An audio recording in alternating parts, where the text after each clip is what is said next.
Good afternoon, friends, and welcome to EduSet Live Lectures. Dear friends, today in philosophy we will be talking about idea of absence and negation in Indian philosophy. To discuss this topic, we have with us our subject expert, Dr. Ajay Verma. Dr. Verma is Associate Professor in Center for Philosophy in School of Social Sciences, Jawaharlal Nehru University. Without further ado, I would like to welcome Sir to our studios and request him to start the lecture. Welcome, Sir. So hello viewers, today we'll be discussing another very important concept and idea in Indian philosophy, namely absence or negation. So first of all, one would wonder about what's important about this idea. Regarding that, we should note that whenever we are using language, whenever we are generally talking about something, we very often use sentences which are negative. So, as a matter of fact, we use affirmative sentences, we also use negative sentences. Now, whenever we use negative sentences, like which could be of several kinds, like saying that there is no jar on the table, there is no refrigerator on the table, and so on and so forth. There could be numerous sentences like this. So, we meaningfully convey something. We are able to communicate some important piece of information to the other person. But at the same time, when we look at it philosophically, there are a number of questions that come to the fore. Say, for example, when I say there is a glass of water on the table, then there is actually an object lying out there which is for anybody there to see. So when I say there's a glass of water lying over there on the table, all others can see it. So as a matter of fact, what's happening there is that there is an object which kind of is available to our senses, which kind of sends sense data constantly to us. Or another way of putting it would be that there is something which presents itself in our visual field. So there is something positively out there for anybody else to check. So when we use positive sentences like this, they are more or less undisputable unless we are proven wrong by somebody else. Say, for example, when I say there is a glass of water over there, somebody else points out to me it's not a glass of water, but this is something else. There is some other liquid in the glass, or so on. So what I'm trying to put forth here is that positive entities are there for all to see. But when we use negative sentences like there is no glass on the table, like there is no cat on the table, or like glass is not a cup or cup is not a glass, then what kind of things are we talking about? So say, for example, when I say there is a glass on the table, there is actually some entity being referred to out there in its locus. But when I say there is no glass on the table, then what am I referring to? So there are several questions like this. Other questions would be whereas there would be some kind of limited number of positive facts about a particular thing. A negative sentences, negative propositions, about a particular object could be innumerable probably.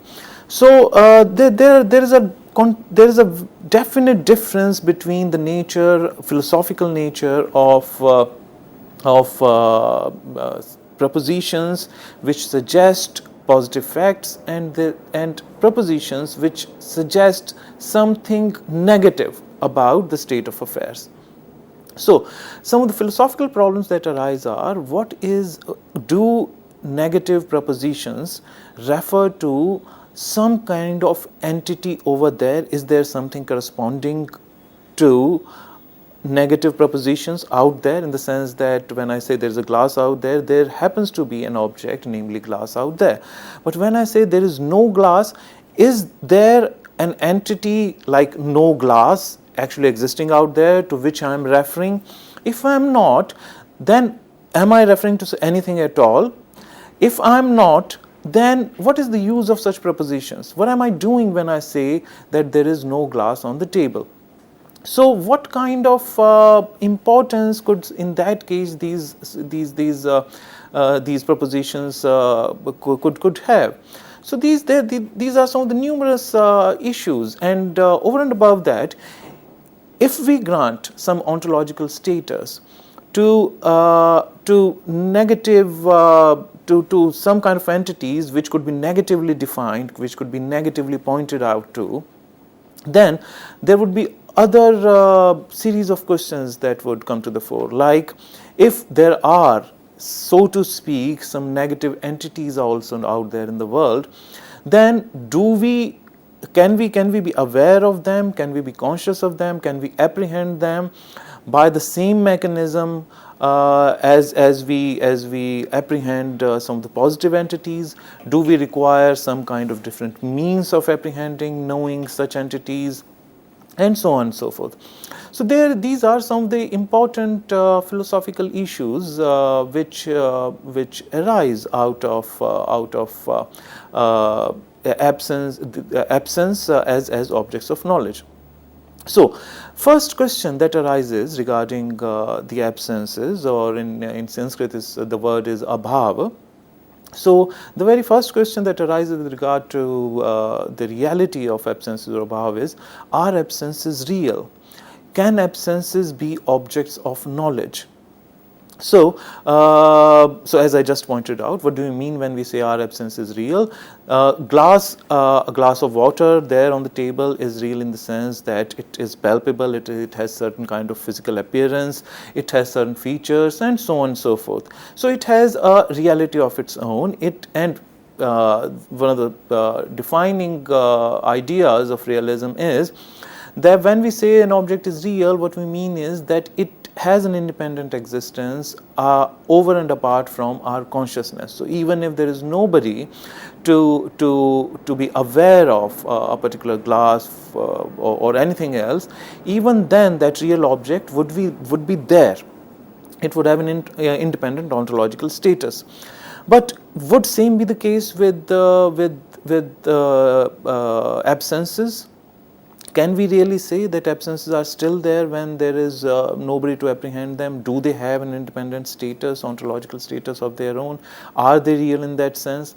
So there are two kinds of answers that we receive to this question that we find in classical Indian philosophy.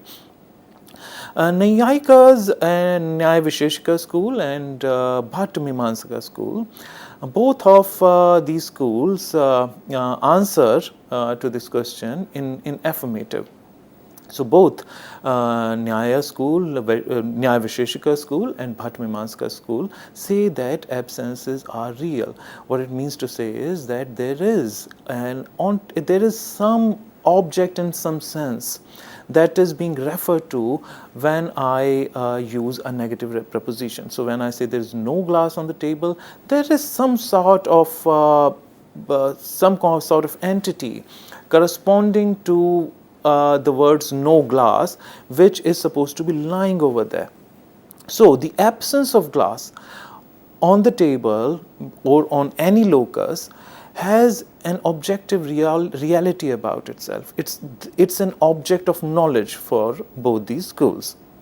Now, as opposed to that, there are some other schools of classical Indian philosophy who answer in negative to this question. Mainly amongst them, we have Buddhists and Prabhakar Mimamsakas.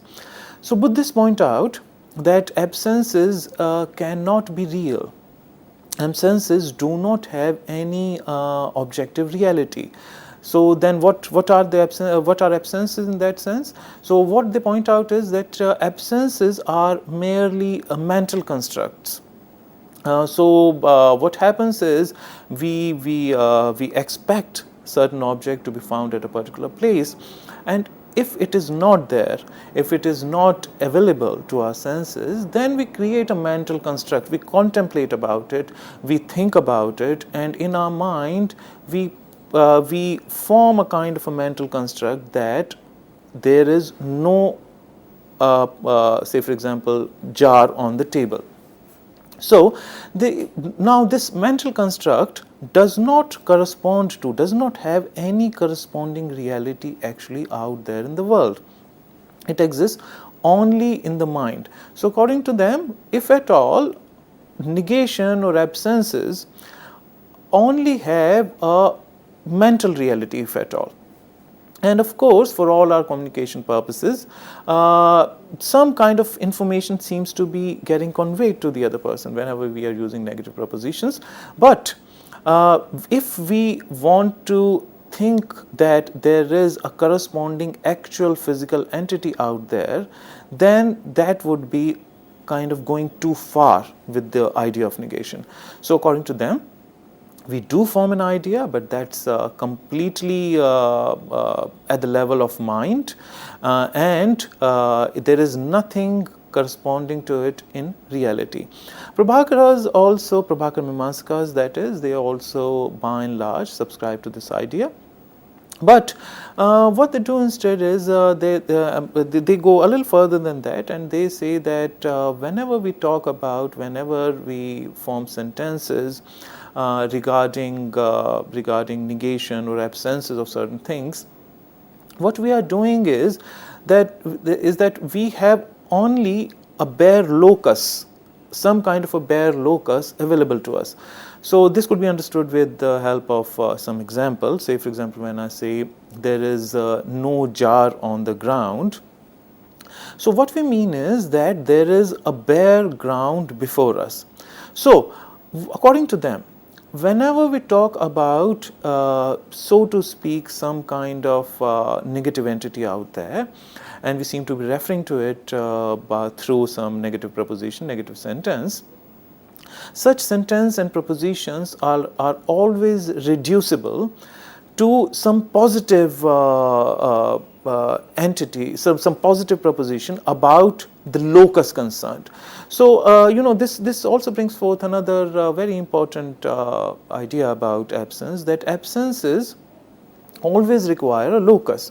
So they cannot be just out there. So whenever we are talking about absences, we are talking about them with reference to a particular locus somewhere, especially when we are talking about their reality. So we'll have to make some reference to some locus where we are supposed to know them. So Prabhakaras, going a little further away from Buddhists, point out that not only there is no corresponding reality about negative sentences, though something, they also don't deny that something meaningful seems to be conveyed through negative propositions. Whenever we talk about absences, there seems to be something meaningful being said about absence of whatever. But they also point out that all such talk about absences is reducible to the bare locus in question. So overall what we see here is that one of the primary questions about absences is whether absences are real, whether they have an independent existence, whether they could be held to be, they could be considered to be at par with some of the positive entities, other positive entities that we see around us. And in answer to that, we have different schools saying yes and no, and there is a rich discussion, there is a rich debate amongst these schools. So now moving on from there, another question that arises, if somebody believes that absences are real, absences could be at par with the positive entities out there in the world, then several other questions are thrown into relief. Say for example, absences, positive entities seem to have features of their own. Say, for example, if I say there's a jar on the ground, it would be a very legitimate question to ask what color is it, what shape is it, what size is it, where exactly is it lying, and so on and so forth. So, can we account of such kind of differentia with reference to absences? Because in the case of absences, there is no reference to some physical appearance out there. As a matter of fact, it is very much contestable whether absences have any appearances at all. So, realist always has to hold on to the view that they do have some kind of appearance, otherwise they wouldn't be real, because any object, any real object would have to have some kind of appearance. May not be physical for Naiyayikas, but it has to have some kind of appearance. So this becomes contestable. It's not, absences obviously cannot have any physical appearance. And also, could there be different types of absences? In answer to that, Naiyayikas and Bhattas would say yes. But in that case, what kind of absences could be there? How could we differentiate between the kinds of absences?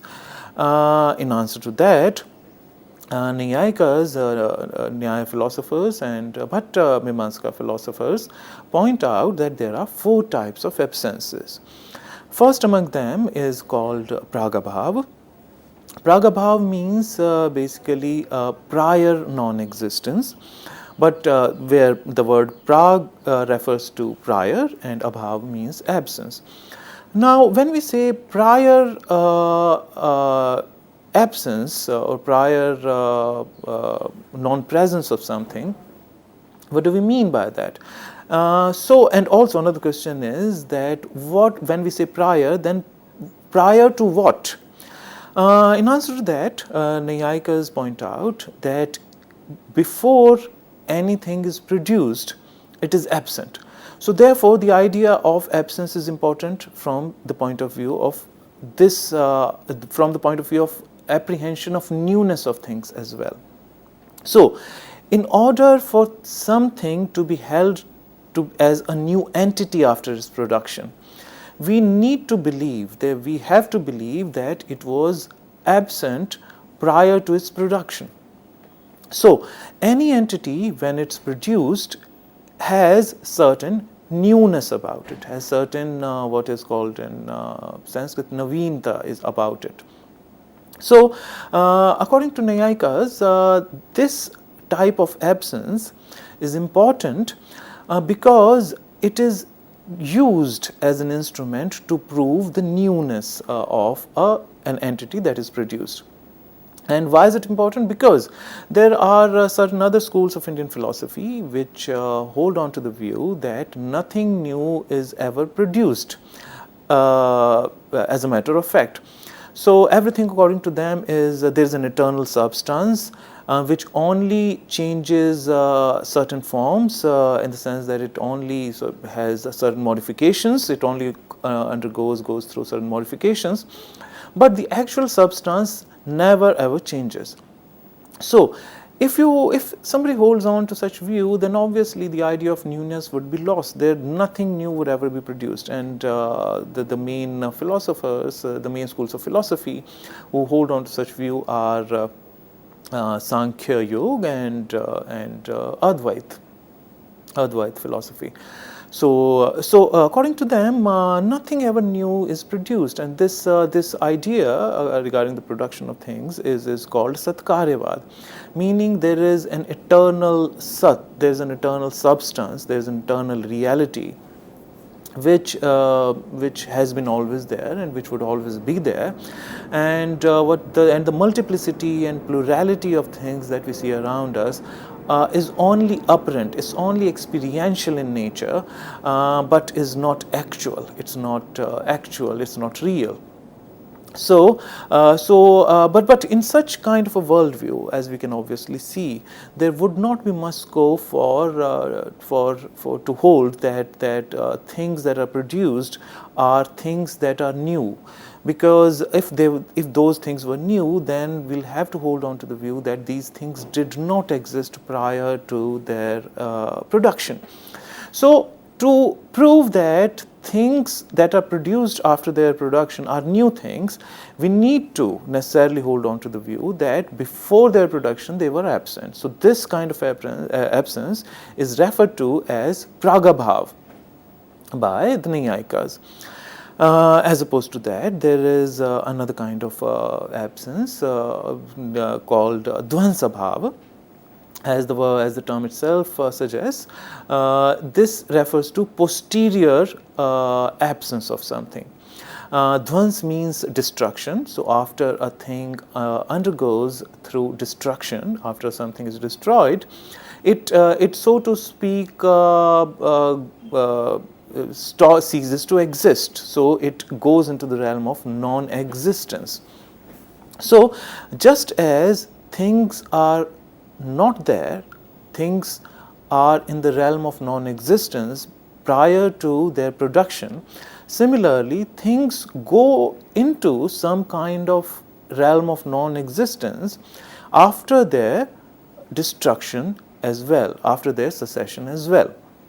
So now both these ideas of pragabhav and dvansabhav basically come basically through a challenge to any worldview which relies upon eternality of things, eternality of the fundamental substance of things.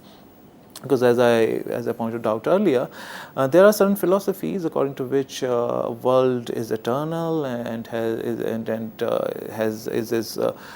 an eternal substance, and what we see in the form of plurality has only an experiential reality.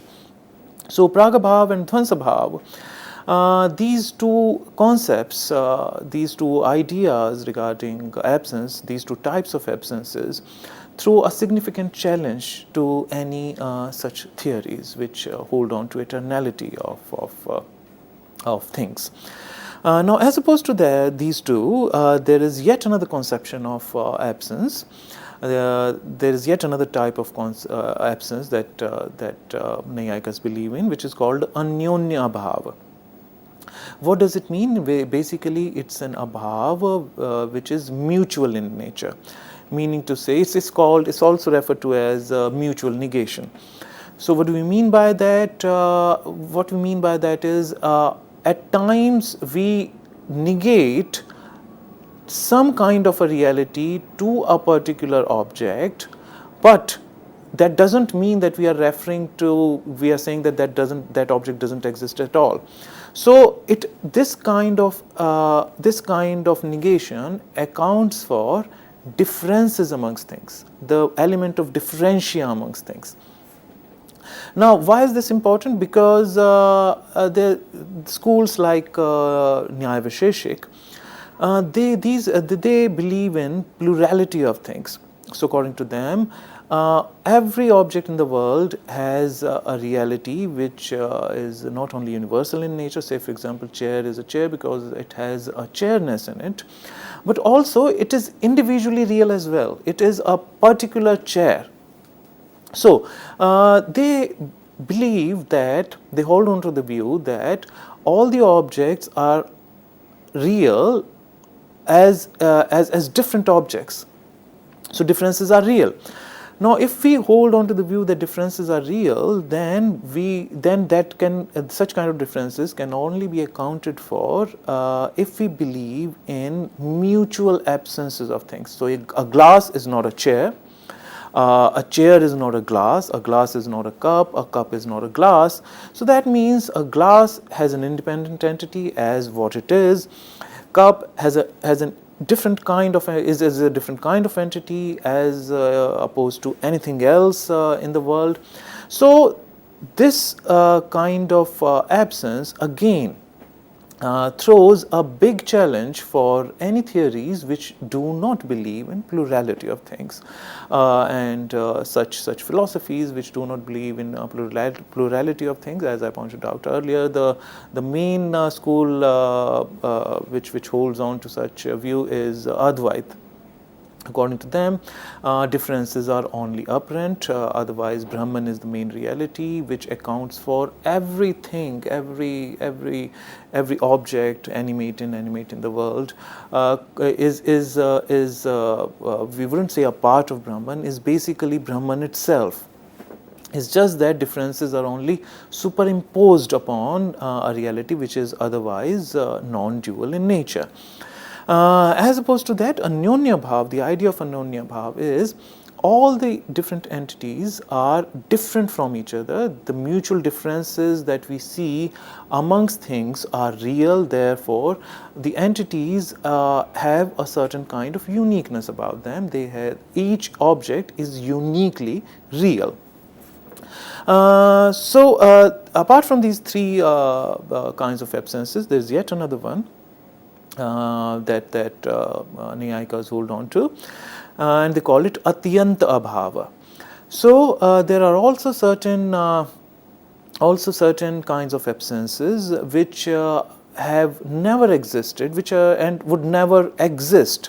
So it refers to, in a certain way, some kind of impossibilities.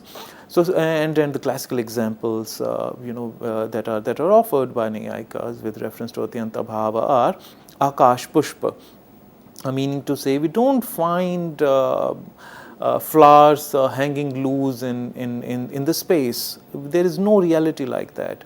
Also, another example that is offered by them is Bandhya Putra, meaning to say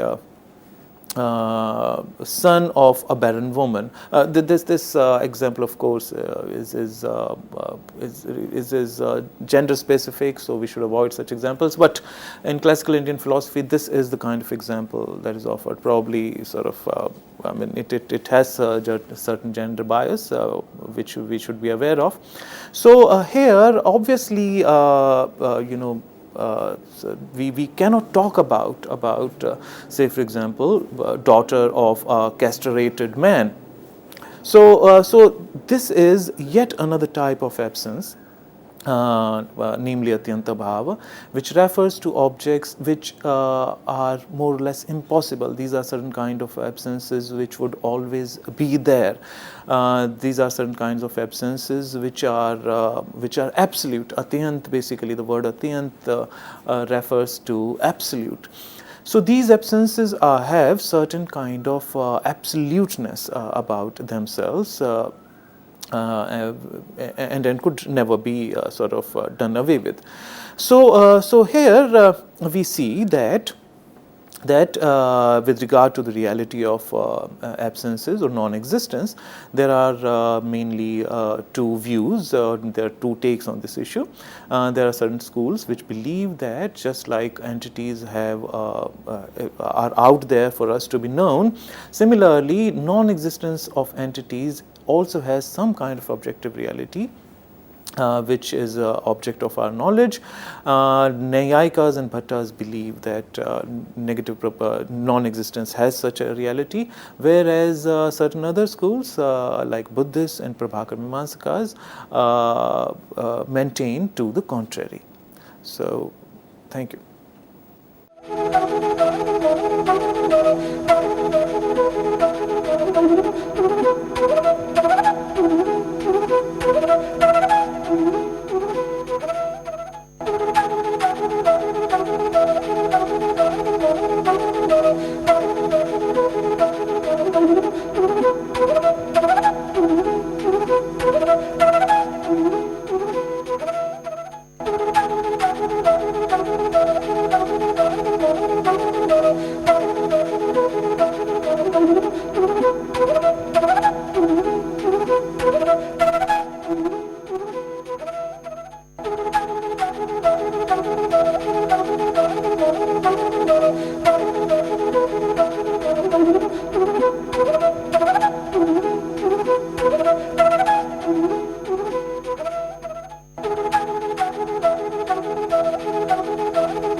Welcome back, viewers. So today we are discussing about the idea of non-existence or absence or negation in Indian philosophy. So far we have already discussed whether absences constitute a real object of knowledge or not, and we have already seen that there are different takes on the issue, and also we have discussed that there could be different types of absences. Now, another very important question that now arises is if absences are have some kind of objective reality about themselves, if absences or if non-existence has some kind of an ontological status, then how could we know absences, in the sense that whatever we know requires a means of knowledge. So things that are right there before our senses, we can see them. So the means of knowledge here in that case would be perception. Things that are removed from our perception, that are out somewhere at a distance, that we cannot sort of that is removed from our view, we can know those things with the help of certain signs, certain other objects that are invariably associated with that object. So in such cases, the means of knowledge involved would be inference. So say for example, smoke and fire. So fire is always accompanied by smoke. So if we see smoke somewhere, even though at that same time we may not be able to see fire, but we can very well infer that wherever the smoke is rising from, the same locus must have fire, an instance of fire as well. So whatever we come to know is accounted for, can be accounted by certain means of knowledge. Now, if absences or non-existence has an ontological status, and just like other objects are known by us, absences are also known by us, then the next question that arises is which particular praman or which particular means of knowledge could possibly account for it. Now, if we think about it commonsensically, this question comes along with a lot of problems, in the sense that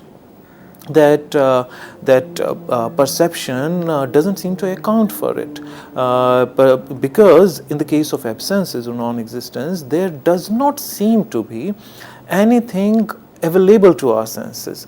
Something that we are apprehending over there does not seem to form a part of our visual field, at least the physical part of our visual field.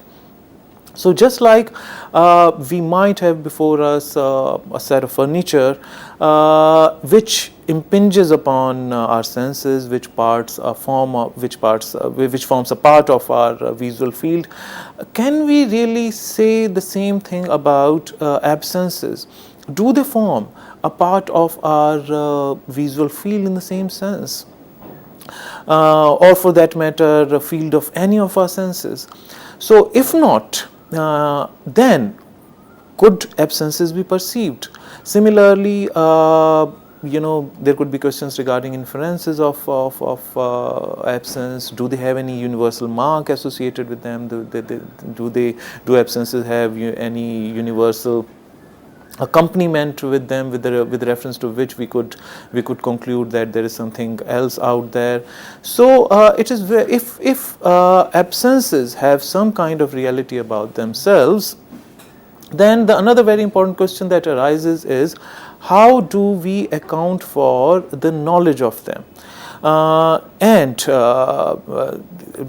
answer to that question, there are different kind of answers that are forthcoming from different schools.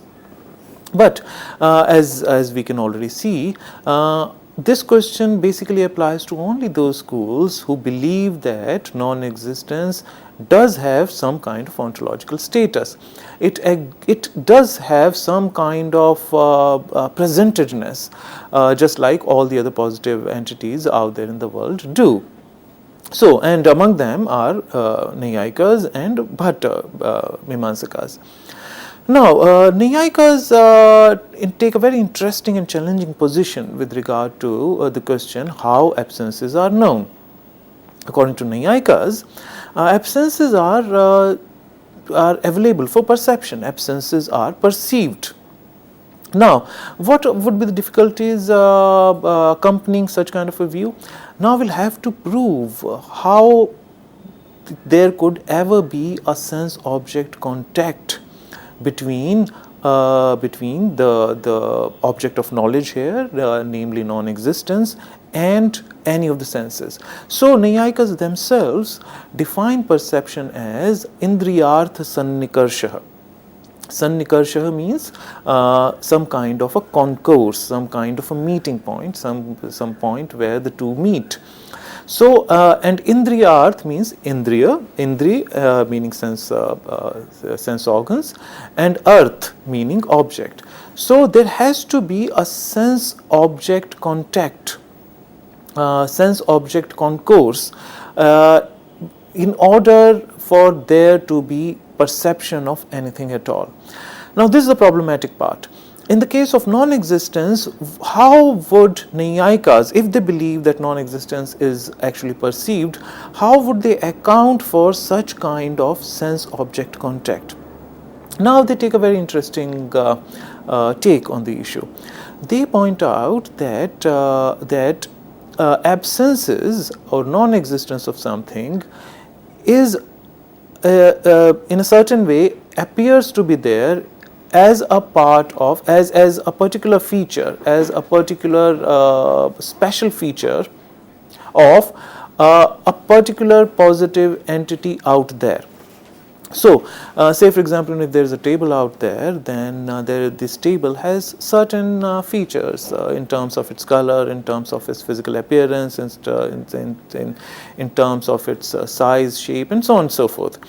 Similarly, in the case of absence, over and above these all these physical features, it might have another feature, namely that a glass of water is absent on it. So, according to them, absences or non-existence have an ontological status in terms of accounting for a special feature of a particular existent object. So, what they mean to say is that non-existences, obviously without any particular locus being referred to, we cannot account for them. Now, absences or non-existence always refers to a locus where it resides, and it resides there, it happens to be there as a special feature of that locus. Now, another very important idea that Naiyayikas hold on to is that there is a particular structure out there in the world, and that particular structure reflects in our knowledge of the world, and that same particular structure is reflected in our language as well. So, when I say a particular object is absent on the table, there is a particular structure being referred to. So, this table and non-existence of something, say for example a glass, are associated with each other in a particular way, and according to them, that particular way is through the relationship of what they call adjectivalness, visheshanata. So, absence of glass, say for example on table, exists as a special feature of it, as visheshanata so it has a relationship with the table, namely that of being adjectival to the table. So, when I come to know absence of something in a particular locus, I know it through perception, in the sense that I actually see it. How do I see it? I see it as a special property, as a special feature, namely visheshanata of the particular object, which is the locus of it.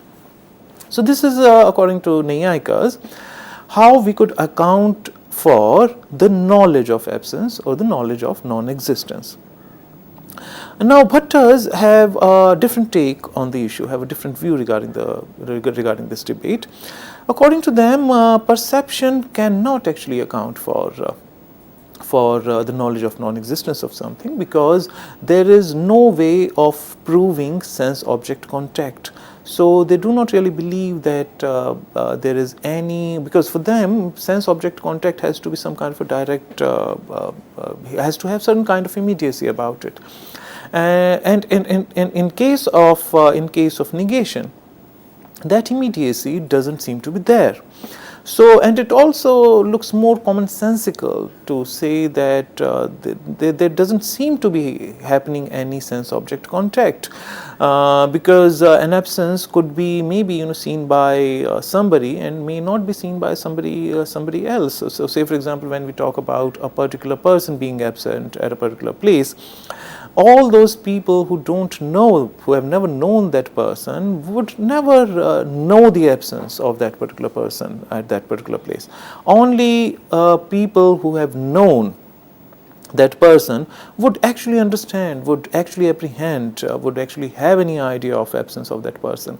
So as a matter of, and had it been a matter of sense-object contact, as we normally talk about it, say for example in the case of glass of water, if I were to say there's a glass of water over there, it would be something that would be much less disputable. There wouldn't be any dispute about it at all. So everybody would be able to see the presence of that particular thing over there through sense-object contact. So Bhattas point out, and other schools of Indian philosophy are more or less unanimous on this issue, that that perception cannot really account for the knowledge of absences. It cannot be used as a means to prove to the knowledge of non-existence. So instead, Bhattamimamsakas point out that negation is both a means and object of cognition. So what they point out is that non-apprehension is a different kind of apprehension. It's not the same kind of apprehension as apprehension of presence, apprehension of existence of something. So non-apprehension is a different kind of presentedness. So according to Naiyayikas, presentedness of something, yatharthata, is of the same kind, whether it's negation or whether it's a non-existence of something, whether it's existence of something. Whereas for Bhattamimamsakas, so to speak, presentedness, upalabdhi, the word for that is upalabdhi, the presentedness, the apprehension of non-existence is of a very different kind.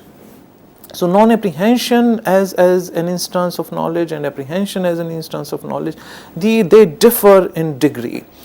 So they don't differ in degree, they are of different kind, they differ in kind. So according to them, non-apprehension of something gives us a cue towards the knowledge of non-existence of it. So if I don't apprehend, if there is a non-apprehension of say for example a glass of water on the table, then this gives us a clue regarding it. It provides us a reason to believe that something is absent. It provides us a means to knowledge, to knowing that a given particular object is not lying on that particular locus, is not to be found in that particular locus. So therefore, according to them, there has to be a different kind of means. So the over and above 5 pramanas that they believe in, namely perception, inference, comparison, upamana, shabd, and arthapatti, postulation, they propound yet another pramana or means of knowledge, namely anupalabdhi, non-apprehension of something. If something is not apprehended, there is a non-apprehension of something at a particular place where it was supposed to be apprehended, it provides us a means to knowledge of absence of that particular thing on that particular locus. Now, an important question that arises here is, how do we differentiate between different cases of non-apprehension of things? Say, for example, if I were to say that there is a non-apprehension of a glass of water on table, somebody might say, well, so many other things are also absent there. There is an elephant absent on the table, there is a rat absent on the table, there is a cat absent on the table. As a matter of fact, if it is a bare table, everything else except the table itself is absent out there. Now, why are we zeroing in on one particular kind of non-apprehension in exclusion of all others? And this also stands as a good argument against unreality, ideational quality of absences. So, in order to counter such kind of claims, Bhattas point out that it's not just any kind of anupalabdhi that we are talking about here. It has to be a yogya anupalabdhi, a fit case of anupalabdhi. What do we mean by that? It has to be a non-apprehension, a fit case of non-apprehension in the sense that given all the other conditions, an object must have been apprehended in the particular locus where we are looking at the moment. And since all the other factors are there for the apprehension of that particular thing at a particular locus, and still we do not apprehend it, therefore, this is a special kind of non-apprehension. This is a fit case of non-apprehension called yogya anupalabdhi, whereby we conclude that since there is a non-apprehension of a particular thing over there, there has to be knowledge of non-apprehension, or there has to be knowledge of non-existence of that particular thing which is not apprehended over there. So, according to Bhattas, there has to be a special means of knowledge. They propound a special, a separate pramana for the apprehension, for the knowledge of, for the knowing of absences, as opposed to knowledge of all the positive entities out there in the world. Now, Buddhists and Prabhakaras, as pointed out earlier, have a different view of on absences. Prabhakaras, as earlier pointed out, both of these schools, Prabhakaras and Buddhists, point out that absences are mere figment of imagination, or they are a result of certain kind of ideation. So what happens is that there is actually sort of nothing out there, but we focus in, as pointed out earlier, there is hardly any way of differentiating between one absence over and apart from other. So this is a purely mental activity. So, say for example, other positive entities like chairs, like glasses, cups, and so on and so forth. All these positive entities have certain particular shapes, certain particular qualities about themselves, along with which we could differentiate between them. But absences are purely a matter of ideation. Something is not there on the basis of which we form an idea of non-presence or absence or non-existence of that thing over there. But the reality of that non-existence of something is purely mental. And according to them, if at all, it is only an inference. But as pointed out in one of the earlier lectures on Indian philosophy, their definition of inference is very broad. So whatever is not immediately given, whatever is conceptualized, does not fall under the category of perception. So something that is perceived has to be of the nature of non-conceptual. There has to be no mental activity involved in pure perception. So, according to them, just like many other things, it is a mere stretching of imagination. There is, according to Buddhists, as pointed out earlier, each movement is unique. Each movement is characterized by a reality which is called Swalakshana.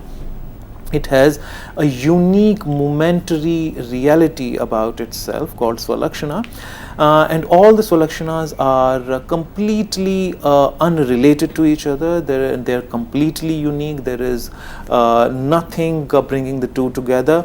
But because of Abhed Kalpana, because of imagining something which does not differentiate the two, we bridge the gap and sees the entities as existing in continuity, something that they refer to as Samanya Lakshan.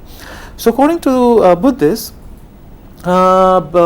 negations do not have any reality at all, and these are mere ideations. So, the idea of the non-existence of something makes its appearance in our consciousness only upon contemplation, only when we try to conceptualize something that is not seen out there. But it cannot be a subject matter of perception at all. And also, Buddhists and Prabhakaras point out there is no sense-object contact possible between non-existence of something and the senses. So therefore, it attests to the non-reality of non-existence. So, absences cannot be granted an independent ontological status, just like the real entities in the world can be. Also, there is no element of differentia between the two absences. So, there is no way of talking about the difference between, say, for example, the absence of cat and absence of elephant. Obviously, when we talk about their real appearances, there is a whole lot of difference in their size, shape, their appearance, their color, and so on and so forth. But when we talk about their absences, can we account for the difference between how the absence of an elephant is different from the absence of say, for example, cat? This is very difficult to account for, because absences of both of them appearance wise has to be the same. So, there is no way of talking about them in terms of different appearances. And if things cannot have an appearance of their own, then obviously they cannot have an independent reality also. So, since absences cannot be associated with any unique appearances, meaning to say absences of particular things do not have particular appearances. Therefore, there is no way of being able to differentiate between two absences, and therefore they cannot be real. Therefore, what they conclude from all the above arguments is that if at all there is some kind of reality to be granted to absences or non-existence, then the only kind of reality that can be granted to it is namely that of these being mental entities. They exist, but only in our mind. They do not exist in the extra mental world, in the real world out there. So, but Buddhists, most of the schools of Buddhism do not believe in any hardcore realism of the sort that Naiyayikas and Bhattamimansakas, or for that matter even Prabhakara-Mimansakas hold on to. So, as pointed out earlier, Prabhakara-Mimansakas do not want to assign an ontological status, an independent, robust reality, so to speak, to non-existence of things, but on a slightly different basis, because according to them, all the different kinds of absences are reducible to bare locus. So these are some of the very important questions that are raised against different schools which believe in realism of certain kind. So moving on now to Nayayika's and Bhatta's reply to that. As pointed out earlier, Nayayikas point out that absences exist as a special quality of their locus, and as such they can be perceived as these special qualities of their locus. And Bhattas in reply to their questions say that there has to be a yogya anuplabdhi, there has to be a fit case of non-apprehension of a particular object, which leads us to, which acts as, for us as a means to the knowledge of non-existence of that particular thing.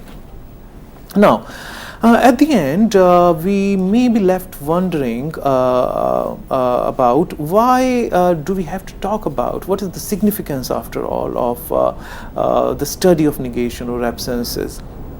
We do seem to meaningfully talk about this, and probably the matter should be rested there itself. Now, the reason why there is a significance sort of that should be attached to the study of to the analysis of negation and absences is for several reasons. Say, for example, Prabhakaras have this idea about their error theory, that if you omit to differentiate, say for example, if you see something, you see an oyster shell as a piece of silver, then according to them there is no error involved here. Why? Because there is a difference between remembered silver, which we see in our mind, and the actual object out there. This difference, this distinguishing act that we should have performed, we didn't do. So it has been a case of omission rather than a case of commitment of something. So therefore, according to them, since there is only an omission of something that should have been done, so therefore no error has been involved here at all. So that straight away comes from the idea of non-reality. This idea could somehow be related to to the idea of non-reality of the absence. So there is only an absence of an action which should have been performed, namely that of distinguishing between remembered silver and the actual object out there, which we didn't do, and which according to Prabhakaras doesn't amount to any error. So therefore, like if they believed in reality of bhava, then they probably would have a different idea about this. So there are several reasons why negation and absences form an important topic of discussion. So friends, today we discussed the idea of non-existence, absence or negation as it's considered in Indian philosophy, and the different debates around this issue. Thank you. On that note, I would like to thank Sir for this very enriching discussion, and I would like to thank you, dear friends, for watching our show. Stay tuned and keep watching. Thank you.